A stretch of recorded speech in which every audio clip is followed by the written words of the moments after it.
Gold is the softest and most malleable metal. It can be pressed extremely thin, crafted into various shapes, even drawn out to form a fine wire, and all without breaking. Gold isn't affected by water or oxygen as many metals are, so it doesn't rust or tarnish either. Most gold comes from lode deposits, also called vein deposits, concentrations of gold and other metals in the cracks of rocks.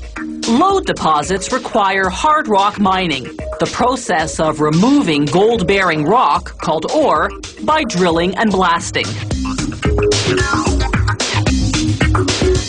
Miners descend more than half a kilometer underground.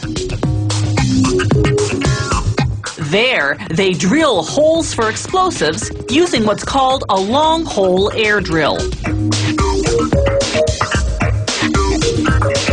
They drill in a specific pattern set out in a plan prepared by the mine's engineers.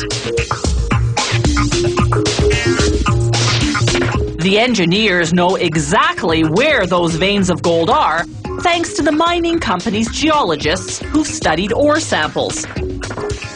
The company collects these samples by drilling deep into the rock at 15-meter intervals. These diamond drill cores, as they're called, are up to 100 meters long and measure 3.5 centimeters in diameter.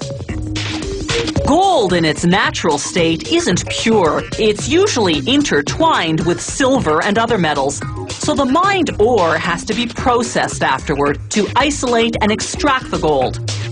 A metric ton of ore yields only about 6.5 grams of gold. After blasting the rock apart with explosives, miners use what's called a muck machine to transfer the ore to cars headed to the main shaft and then above ground to the mill. There, a crusher reduces the large chunks into smaller rocks about the size of road gravel. A mill then pulverizes them to the texture of beach sand. The factory adds a water and cyanide solution, then another mill grinds it further into a mud-like pulp. The pulp flows into large settling tanks. The wet solids, being heavier, sink to the bottom. The water at the top drains to another area. They transfer the wet solids to an agitation tank and blow in air. The oxygen sets off a chemical reaction between the cyanide and the gold trapped in the ore, triggering the gold to dissolve and leach into the surrounding water. Drum filters then separate the water from the solids.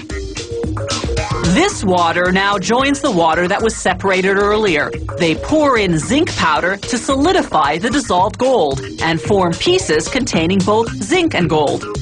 To smelt it into bars, they first have to mix several chemicals: manganese dioxide, fluorite, silica flour, borax, and sodium nitrate. This chemical mix, called flux, will separate the gold from the impurities. They pour it into the smelter, whose temperature is a fiery 1600 degrees Celsius.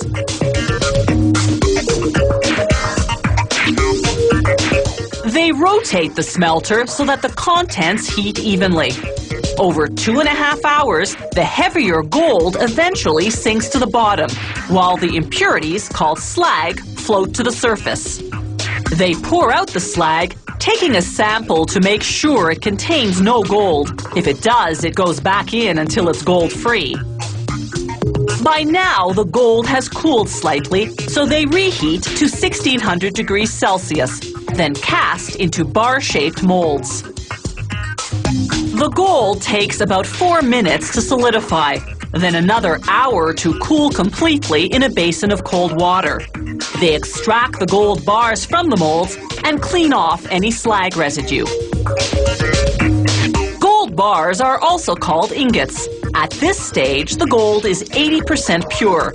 The Royal Canadian Mint will refine it to 99.9%, the international gold standard.